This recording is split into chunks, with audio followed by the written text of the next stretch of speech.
আসসালামু আলাইকুম। The comedy of errors, Shakespeare. দ্বিতীয় পর্ব। দিদি, এখন মাথা গরম করিস না, বলে অ্যান্টিফোলাসের দিকে তাকিয়ে হেসে বলল, শুধু এটুকুই আপনার শর্ত? ঠিক আছে, আমরা মেনে নিলাম আপনার শর্ত। এবার দয়া করে আমাদের সাথে বাড়ি চলুন। যতটুকু রাগ তার মাথায় জন্মেছিল, বড় বা সিরাকিউজের অ্যান্টিফোলাস দেখল কখন তা যেন আপনা থেকেই উধাও হয়ে গেছে। তার পরিবর্তে স্বপ্নের একটা ঘোর তাকে আচ্ছন্ন করে রেখেছে। কিন্তু সেসব ভাবার সময় এখন নেই। বাধ্য হয়ে সে ড্রোমিওকে সাথে নিয়ে এগিয়ে চলল অ্যাড্রিয়ানা ও লুসিয়ানার পিছু পিছু। এই ড্রোমিও অবশ্য তারই মতো বড় বা সিরাকিউজের ড্রোমিও। বাড়িতে এসে পাহারা দেবার দায়িত্ব দিয়ে বড় ড্রোমিওকে একতলার সদর দরজার সামনে দাঁড় করিয়ে দিল অ্যাড্রিয়ানা। তাকে নির্দেশ দিল সে যেন কাউকে ভেতরে ঢুকতে না দেয়। আর কেউ অ্যান্টিফোলাসের সাথে দেখা করতে চাইলে যেন বলে উনি এখন খাচ্ছেন, তাই তার সাথে দেখা হবে না। এরপর অ্যান্টিফোলাস আর লুসিয়ানাকে নিয়ে খাওয়া দাওয়া সারতে সিঁড়ি দিয়ে উপরে উঠল অ্যাড্রিয়ানা। সবার আগে ড্রোমিওকে ডেকে অ্যাড্রিয়ানা বলল, দেখ ড্রোমিও, আমরা এখন খেতে যাচ্ছি। দেখবি বাইরের লোক যেন ঘরে না ঢোকে, তাহলে কিন্তু তোর মাথা ফাটিয়ে দেব, কথা যেন মনে থাকে। খেতে বসে ইচ্ছে করেই অ্যান্টিফোলাসের শর্ত ভাঙল অ্যাড্রিয়ানা। সবার সামনে বারবার স্বামী বলে ডেকে সেটাকে অস্থির করে তুলল। ওদিকে তার মতো একই ভুল করে বসল অ্যাড্রিয়ানার পরিচারিকা নেল। কাজের মাঝে সময় পেলে এতদিন সে ছোট ড্রোমিওর সাথে ফষ্টি করত। তাকে বিয়ে করে ঘর সংসার বাঁধবে বলে কথাও দিয়েছিল সে। অ্যান্টিফোলাসের সাথে বড় ড্রোমিওকে দেখে সে ধরে নিল এই তার পুরনো প্রেমিক। সে যেচে গিয়ে তাকে প্রেম ভালোবাসার কথা শোনাতে লাগলো। নীলের ভাবসাব দেখে তার মনিবের মতো ড্রোমিও বেশ ঘাবড়ে গেল। বড় ড্রোমিও ধরে নিল মনিবের মতো সেও এক স্বপ্নের ঘোরের মাঝে রয়েছে। ততক্ষণে খাওয়া শেষ হয়েছে অ্যাড্রিয়ানা আর অ্যান্টিফোলাসের। খাবার ফাঁকে লুসিয়ানার সাথে বেশ জমিয়ে গল্প করেছে অ্যান্টিফোলাস। লুসিয়ানাকে তার খুব পছন্দ হয়েছে। তাকে নিয়ে রঙিন স্বপ্নের জাল বুনতে শুরু করেছে। কিন্তু লুসিয়ানার সাথে এই মেলামেশা মোটেও পছন্দ নয় অ্যাড্রিয়ানার। লুসিয়ানা যে আদতে এফিসাসবাসী, তার ছোট ভাই ছোট অ্যান্টিফোলাসের শালিকা, সে কথা কিন্তু জানে না অ্যান্টিফোলাস বা অ্যাড্রিয়ানা। কিছুক্ষণ বাদে ছোট ড্রোমিওকে সাথে নিয়ে বাড়ি ফিরে এলো ছোট অ্যান্টিফোলাস। তার ভীষণ অবাক লাগছে ছোট ড্রোমিওর কথা শুনে। ছোট ড্রোমিওর মূল বক্তব্য হলো কিছুক্ষণ আগে সে তাকে তাড়াতাড়ি বাড়ি ফিরে আসার কথা বলেছে। সাথে এও বলেছে যে তার স্ত্রী ও শ্যালিকা খাবার নিয়ে তার জন্য অপেক্ষা করে আছে। সে কথা শুনে অ্যান্টিফোলাস নাকি তাকে রাস্তার মাঝে বেধড়ক মারতে শুরু করে দেয়। আর মারতে মারতে, আমি তো বিয়েই করিনি, বউ আর শ্যালিকা আবার কোথা থেকে এলো, এ জাতীয় কথাও বলেছে তাকে। ড্রোমিওর মুখে এসব অভিযোগ শুনে রেগে উঠে বলেছিল ছোট অ্যান্টিফোলাস, এই হতভাগা, আমি তোকে এসব কথা বলেছি? তুই আরও বলেছিস আমি তোকে মেরেছি, বলেছি আমার স্ত্রী নেই, আমি হোটেলে থাকবো, খাবো। আমি আবারও বলছি এত সব কথা তোকে বলিনি, আর মারধরও করিনি। তারপরেও যদি বলিস আমি এসব করেছি, তাহলে বলবো বেশ করেছি। তোর মতো বদমাশকে মেরে ফেলাই উচিত। ছোট ড্রোমিওকে বেশ করে ধমকিয়ে বাড়ি ফিরে গেল ছোট অ্যান্টিফোলাস। গিয়ে দেখল ভেতর থেকে বন্ধ রয়েছে বাড়ির সদর দরজা। সে বারবার দরজায় ধাক্কা দিল, চেঁচিয়ে ডাকতে লাগলো স্ত্রী আর শ্যালিকাকে। এরপর জোরে কড়া নাড়ল, কিন্তু ভেতর থেকে কেউ দরজা খুলে দিল না। শেষমেশ ছোট ড্রোমিও তার প্রেমিক অ্যাড্রিয়ানার সহচরী নেলের নাম ধরে ডাকাডাকি করল, কিন্তু তাতেও কেউ দরজা খুলে দিল না। এসব কাণ্ডকারখানা দেখে বড় অ্যান্টিফোলাস আর বড় ড্রোমিওর মনে এতটুকুও সন্দেহ রইল না যে তার এক আজব দেশে এসে পৌঁছেছে। তারা উভয়ই হাঁপিয়ে উঠেছে এবাড়ির পরিবেশ ও তার অধিবাসীদের হাবভাব দেখে। সুযোগ পেতেই তারা অ্যাড্রিয়ানা আর লুসিয়ানার চোখে ধুলো দিয়ে পালিয়ে গেল বাড়ি থেকে। ওদিকে আবার চেঁচামেচি করেও বাড়ির দরজা খোলাতে না পেরে রেগে বোম হয়ে আছে ছোট অ্যান্টিফোলাস। খাওয়া দাওয়া ছাড়তে সে তখনই চলে গেল তার এক বন্ধুর বাড়িতে। পথে তার সাথে দেখা হলো শ্যাকরান অ্যাঞ্জেলার সাথে। এর আগে অ্যাড্রিয়ানার জন্য বহু গয়না তৈরি করেছে অ্যাঞ্জেলো। এই কদিন আগেও অ্যাড্রিয়ানার জন্য হিরে জহরত বসানো একটা সোনার তৈরির গহনা দিয়েছে অ্যান্টিফোলাস। দেখা হতেই অ্যাঞ্জেলো জানালো যে হারখানা তৈরি হয়ে গেছে। এমনিতেই অ্যাড্রিয়ানার উপর বেজায় রেগেছিলেন অ্যান্টিফোলাস। তিনি স্থির করলেন হারখানা অ্যাড্রিয়ানাকে না দিয়ে বরং তার বন্ধুকে উপহার দেবেন। তিনি শ্যাকরাকে বললেন সে যেন হারখানা বন্ধুর বাড়িতে দিয়ে আসে। তার কথা শুনে শ্যাকরা তখনই ছুটল নিজের বাড়ির দিকে। বাড়ি থেকে হার নিয়ে এসে কিছু দূর যাবার পর অ্যাঞ্জেলোর সাথে দেখা হয়ে গেল বড় অ্যান্টিফোলাসের। সে একরকম জোর করেই হারটা বড় অ্যান্টিফোলাসের হাতে গুজে দিয়ে বলল, এই রইল আপনার হার, আপনি যেমন বলেছেন তেমনই করেছি, আশা করি এটা আপনার পছন্দ হবে। অ্যাঞ্জেলোর দিকে তাকিয়ে বললেন বড় অ্যান্টিফোলাস, এ কি, হারটা আমায় দিচ্ছেন কেন? মনে হয় আপনি ভুল করছেন, আমি তো আপনাকে চিনিই না। এসব কি বলছেন আপনি? বলল অ্যাঞ্জেলো। আরে মশাই, আপনার সাথে কি আজকের সম্পর্ক নাকি? আপনি ভাবছেন দামের কথা? সে আপনি পরে দিয়ে দেবেন, আমি আপনার বাড়ি গিয়ে নিয়ে আসব, বলে অন্যদিকে চলে গেল অ্যাঞ্জেলো। এত তাড়াতাড়ি ঘটনাটা ঘটে গেল যে অ্যাঞ্জেলোকে কিছু বলা বা বাধা দেবার সময় পেলেন না বড় অ্যান্টিফোলাস। হারটা হাতের মুঠোয় নিয়ে সে মনে মনে বলল, এ যে সত্যিই একটা আজব দেশ, তাতে কোনো সন্দেহ নেই। এখানকার বড় ঘরের বৌঝিরা অচেনা পুরুষকে বাড়ি নিয়ে গিয়ে পাশে বসিয়ে খাওয়ায়, স্বামী স্বামী বলে আদর সোহাগ করে। আর এখানকার স্বর্ণকাররাও তেমনই, অচেনা বিদেশির হাতে দামি জড়ো আর হাড় গুজে দিয়ে দাম না নিয়ে চলে যায়। আজব দেশের সব আজব ঘটনা। বড় ড্রোমিও নিজেও ভাবছিল সেই একই কথা। কিছুক্ষণ আগে যে বাড়ির বউ তার মনিবকে খাওয়াতে নিয়ে গেল, সে বাড়ির কাজের মেয়ে নেল তার সাথে এমন ব্যবহার করলো যে মনে হলো পরস্পরকে কত ভালোবাসে। সে নিজ মুখেই ড্রোমিওকে বলল যে সে তাকে বিয়ে করতে রাজি আছে। বড় অ্যান্টিফোলাস বলল, আর নয় ড্রোমিও, ঢের হয়েছে। নতুন কিছু ঘটার আগেই চল এখান থেকে পালিয়ে যাই। তুই এখনই জাহাজ ঘাটায় চলে যা। সবচেয়ে আগে যে জাহাজটা ছাড়বে তা যেদিকেই যাক না কেন সেটাতে আমাদের যাবার ব্যবস্থা করে আয়। তুই ফিরে এলে হোটেল থেকে আমাদের মালপত্র টাকা কড়ি সব তুলে নিয়ে জাহাজে চাপতে হবে। বেশি দিন এদেশে থাকলে হয়তো আমাদের জেলেই যেতে হবে। তার চেয়ে চল প্রাণ নিয়ে পালাই। বাড়ি ফিরে অ্যাঞ্জেলো দেখল তার কাছ থেকে পাওনা টাকা আদায়ের আশায় অপেক্ষা করে আছে এক পাওনাদার। কিছুক্ষণ আগে অ্যান্টিফোলাসকে যে হাড়খানা সে দিয়েছে তার দাম নেওয়া হয়নি। সে স্থির করলো ওই টাকাটা আদায় করে পাওনা মিটিয়ে দেবে। পাওনাদারকে অপেক্ষা করতে বলে সে চলে গেল অ্যান্টিফোলাসের বাড়ির দিকে। বাড়ি থেকে বেরিয়ে কিছু দূর যাবার পর রাস্তাতেই অ্যাঞ্জেলোর সাথে দেখা হয়ে গেল ছোট অ্যান্টিফোলাসের। সে তখন বন্ধুর বাড়ি থেকে খাওয়া দাওয়া করে ফিরছিল। ছোট অ্যান্টিফোলাসকে দেখেই অ্যাঞ্জেলো বলল, এই যে মশাই, আপনার কাছে যাচ্ছিলাম। আমার কাছে কেন? ব্যাপারটা আঁচ করতে না পেরে বলল অ্যান্টিফোলাস। অ্যাঞ্জেলো বলল, বাড়ি ফিরে দেখি এক পাওনাদার বসে আছে। সে আবার পাওনা টাকা না নিয়ে এক পাও নড়বে না। বলছি কি, যে হারটা আপনি আমায় বানাতে দিয়েছিলেন, অনুগ্রহ করে যদি তার দামটা দিয়ে দেন তাহলে পাওনাটা মিটিয়ে দিতে পারি। নিশ্চয়ই পাবে, বলল অ্যান্টিফোলাস। আগে তো হারটা আমায় দেবে, তবে তো দাম দেব। জিনিসটা না দিয়েই তুমি তার দাম চাইছো? কি করে ভাবলে জিনিসটা না পেয়ে আমি তার দাম দেব? সে কি কথা? অবাক হয়ে দু চোখ কপালে তুলে বলল অ্যাঞ্জেলো, এই তো কিছুক্ষণ আগে রাস্তার মাঝে হারটা তুলে দিলাম আপনার হাতে। রেগে গিয়ে দু চোখ কপালে তুলে বলল ছোট অ্যান্টিফোলাস, কি বললে? হারটা আমার হাতে দিয়েছ? আর তাও আবার রাস্তার মাঝখানে? আমি তোমায় বলেছি হারটা নিয়ে বন্ধুর বাড়িতে যেতে, কিন্তু তুমি সেখানে যাওনি। তারপর তোমার সাথে এই দেখা। তুমি মিথ্যে কথা বলছো অ্যাঞ্জেলো, হারটা তুমি মোটেও দাওনি, না দিয়েই দাম চাইছো। এবার রেগে গেল অ্যাঞ্জেলো।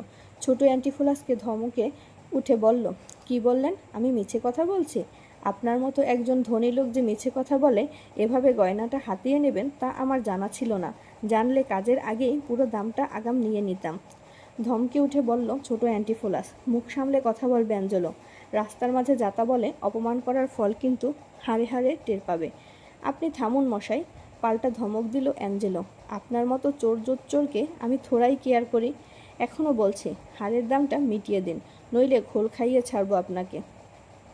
এদের ঝগড়াঝাটির মাঝেই এসে পড়ল আদালতের পেয়াদা।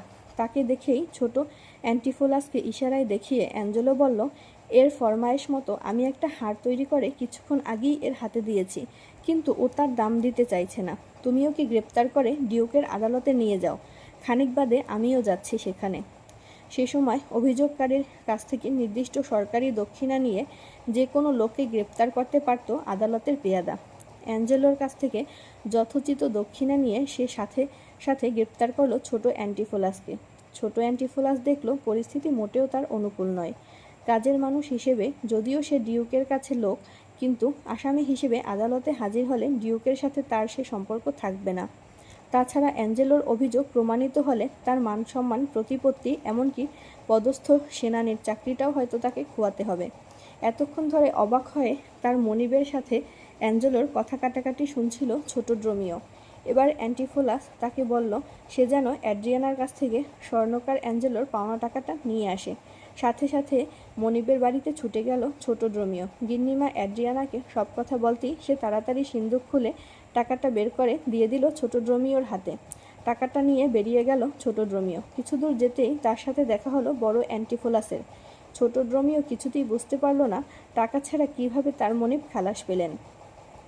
ভবিষ্যতে কাজে লাগতে পারে এই ভেবে সে পুরো টাকাটাই মনিবের হাতে তুলে দিয়ে বলল, এ টাকা গিন্নিমা পাঠিয়ে দিয়েছেন। বড় অ্যান্টিফোলাসের বুঝতে বাকি রইল না যে অচেনা মহিলা তাকে বাড়িতে নিয়ে গিয়ে পাশে বসিয়ে খাইয়েছেন, স্বামী বলে আদর সোহাগ করেছেন, তিনিই পাঠিয়েছেন এ টাকাটা।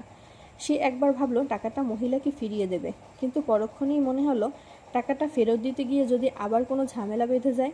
এই ভেবে টাকার থলিটা সে পকেটে পুরে নিল। এরপর ছোট রোমিওকে বলল, দেখ, হাতে আর বেশি সময় নেই, এই বেলা সেন্টার হোটেলে চলে যা, সেখানে থাকা খাওয়ার জন্য যে টাকাটা জমা দিয়েছিস তা তুলে নিয়ে আয়, আর মালপত্র যা রয়েছে তা নিয়ে জাহাজ ঘাটায় চলে যাবে, একটু বাদেই জাহাজ ছাড়বে। আবার সেই হোটেল, সেখান থেকে মালপত্র নিয়ে জাহাজে যেতে হবে? মনিবের কথাগুলো শুনে ছোট রোমিওর বুঝতে বাকি রইল না সত্যিই তার মনিবের মাথা খারাপ হয়ে গেছে। হোটেলে যাবার নামে সে তখনই ছুটে গেল মনিব গিন্নি অ্যাড্রিয়ানার কাছে। সব কথা খুলে বলল তাকে। তার স্বামীর যে সত্যিই মাথা খারাপ হয়েছে সে কথা ছোট রোমিওর মতো অ্যাড্রিয়ানা ও লুসিয়ানার বুঝতে বাকি রইল না। লুসিয়ানাকে সাথে নিয়ে অ্যাড্রিয়ানা তখনই বেরিয়ে পড়লেন স্বামীর খোঁজে। কিছু দূর যাবার পর অ্যাড্রিয়ানার চোখে পড়ল আদালতের পেয়াদা বেঁধে নিয়ে যাচ্ছে তার স্বামীকে। স্বামীর ওই অবস্থা দেখে চোখে জল এসে গেল অ্যাড্রিয়ানার। সে তখনই ছুটে গেল স্বামীর কাছে। তাকে দেখেই তেলে বেগুনে জ্বলে উঠল ছোট অ্যান্টিফোলাস। যা মুখে আসে তাই বলে গালাগাল দিয়ে বলল, ক্ষুধার জ্বালায় যখন আমার পেট জ্বলে যাচ্ছিল সে সময় বারবার ডাকাডাকি করা সত্ত্বেও তুমি বাড়িতে ঢুকতে দাওনি আমায়। এমনকি গ্রেপ্তারের খবর পেয়েও তুমি আমায় ছাড়াতে টাকা পাঠাওনি। এসবের পরেও তুমি কি করে আমার স্ত্রী বলে নিজেকে দাবি করো? মরলেও নরকে ঠাঁই হবে না তোমার। ডিউককে বলে এবার তোমার শাস্তির ব্যবস্থা করছি। অ্যাড্রিয়ানা বুঝে উঠতে পারল না নিজের পাশে বসিয়ে খাওয়াবার পরও কেন তার স্বামী এই অভিযোগ করছেন। আর জরিমানার টাকা সে তো নিজেই কিছুক্ষণ আগে আলমারি খুলে বের করে দিয়েছে ছোট রোমিওর হাতে। তাহলে তিনি কি করে এসব কথা বলছেন? স্বামীর মাথা যে ঠিক নেই সে ব্যাপারে কোনো সন্দেহ রইল না অ্যাড্রিয়ানা আর লুসিয়ানার মনে। এরপর পেয়াদার হাত থেকে ছাড়িয়ে নিয়ে স্বামীকে বাড়ি নিয়ে যাওয়া দরকার। অ্যাড্রিয়ানা পেয়াদাকে কথা দিল স্বামীকে বাড়ি পৌঁছে দিলেই সে তার জরিমানার টাকা দিয়ে দেবে। পেয়াদার কাছে সে এও শুনল কিছুক্ষণ আগে স্বর্ণকার অ্যাঞ্জেলো তার স্বামীকে একখানা হার দিয়েছে, কিন্তু তার স্বামী সে হারের দাম দিতে চাইছেন না। বলছেন স্বর্ণকার আদৌ তাকে কোনো হার দেয়নি। তারপর তারা উভয় একে অন্যকে গালাগাল দিতে শুরু করে। সে সময় সরকারি পেয়াদা সেখান দিয়ে যাচ্ছিল। অ্যাঞ্জেলো তাকে ডেকে সব কিছু জানিয়ে বলে যে সে যেন তার কাছ থেকে সরকারি দক্ষিণা নিয়ে ছোট অ্যান্টিফোলাসকে গ্রেপ্তার করে। সেই মতো অ্যাঞ্জেলোর কাছ থেকে যথাযথ দক্ষিণা নিয়ে সে গ্রেপ্তার করে ছোট অ্যান্টিফোলাসকে। ছোট অ্যান্টিফোলাসকে বাড়িতে পৌঁছে দিয়ে অ্যাড্রিয়ানার কাছ থেকে টাকা নিয়ে চলে গেল পেয়াদা। এবার চেঁচিয়ে রাস্তা থেকে লোকজন ডেকে আনলো অ্যাড্রিয়ানা। তার কথা মতো লোকজন দড়ি দিয়ে বেঁধে রাখলো ছোট অ্যান্টিফোলাসকে। তারপর পাগলামির চিকিৎসার জন্য ডেকে নিয়ে এলো এক গ্রাম্য ওঝাকে। সে সময় পাগলামির চিকিৎসার জন্য লোকেরা ওঝারই শরণাপন্ন হতো। ওঝার হাতে স্বামীকে ছেড়ে দিয়ে বাড়ির দরজা ভালোভাবে বন্ধ করে দিয়ে এবার অ্যাড্রিয়ানা রওনা দিল অ্যাঞ্জেলোর বাড়িতে, গিয়ে হারের দাম পরিশোধ করতে। কিছু দূর যাবার পর তার সাথে দেখা হয়ে গেল বড় অ্যান্টিফোলাসের। তাকে দেখেই অ্যাড্রিয়ানা ধরে নিল ওঝার হাত ছাড়িয়ে পালিয়ে এসেছে তার স্বামী। সত্যি সত্যি বড় অ্যান্টিফোলাসকে তখন দেখে মনে হচ্ছিল সে পাগল হয়ে গেছে। তার মাথার চুল উস্কো খুস্কো, হাতে খোলা তলোয়ার আর দু চোখে পাগলের মতো হিংস্র চাহনি। আর তাকে তাড়া করে চলেছে শত শত লোক। আসলে তখন চারিদিকে খবর ছড়িয়ে পড়েছে যে অ্যান্টিফোলাস পাগল হয়ে গেছে, তাই তাকে ধরার জন্য পেছনে লোক ছুটেছে। অ্যাড্রিয়ানা দেখতে পেল বড় রোমিওর হাতেও তলোয়ার। তলোয়ার উঁচিয়ে সে তার মনিবকে পাহারা দিয়ে যাচ্ছে, যাতে কেউ তার মনিবের কাছে ভিড়তে না পারে। এ দৃশ্য দেখে অ্যাড্রিয়ানা জনতার কাছে করুণ মিনতি জানাতে লাগলো যেন তার স্বামীকে বেঁধে ফেলে। এদিকে অ্যান্টিফোলাসও বেশ বুঝতে পারল এভাবে তলোয়ারের ভয় দেখিয়ে বেশিক্ষণ আটকে রাখা যাবে না জনতাকে। কিছুক্ষণ বাদেই লোকেরা তার চারপাশ ঘিরে অ্যাড্রিয়ানার কথা মতো দড়ি দিয়ে বেঁধে ফেলবে তাকে। এমন সময় সামনে একটা বাড়ি দেখতে পেল অ্যান্টিফোলাস। কোনো উপায় দেখতে না পেয়ে সে আর বড় রোমিও দ্রুত সেই বাড়িতে ঢুকে পড়ল আশ্রয়ের আশায়। সে বাড়িটা আসলে একটা মঠ। এক বৃদ্ধ সন্ন্যাসিনী সেই মঠের কর্ত্রী। লোকজনের চিৎকার চেঁচামেচি শুনে তিনি বাইরে বেরিয়ে এলেন। সব শোনার পর তিনি অ্যাড্রিয়ানাকে বললেন, দেখো, এই মাঠে কেউ আশ্রয় নিলে তাকে জোর করে ধরে নিয়ে যাবার অধিকার কারো নেই। এই মুহূর্তে তোমরা চলে যাও এখান থেকে। সন্ন্যাসিনীর কথা শুনে অ্যাড্রিয়ানা রেগেমেগে বলল, কিন্তু যাদের মাথা খারাপ হয়েছে তাদের বেলা এ নিয়ম খাটে না। আমার স্বামীর মাথা খারাপ হয়েছে, বাড়িতে নিয়ে গিয়ে আমি তার চিকিৎসা করাবো। সেখানে ওঝা অপেক্ষা করে আছে।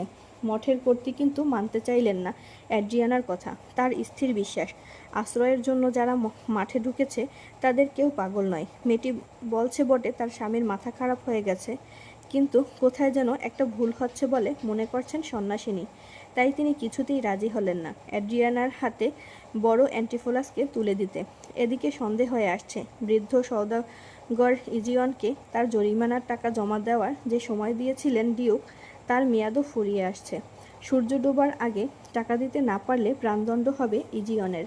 প্রাণদণ্ড দেবার জন্য রক্ষীরা ইজিয়নকে কারাগার থেকে বের করে মঠের দিকে নিয়ে আসছে। যে জায়গাটায় তার প্রাণদণ্ড হবে তা মঠের ঠিক পাশেই।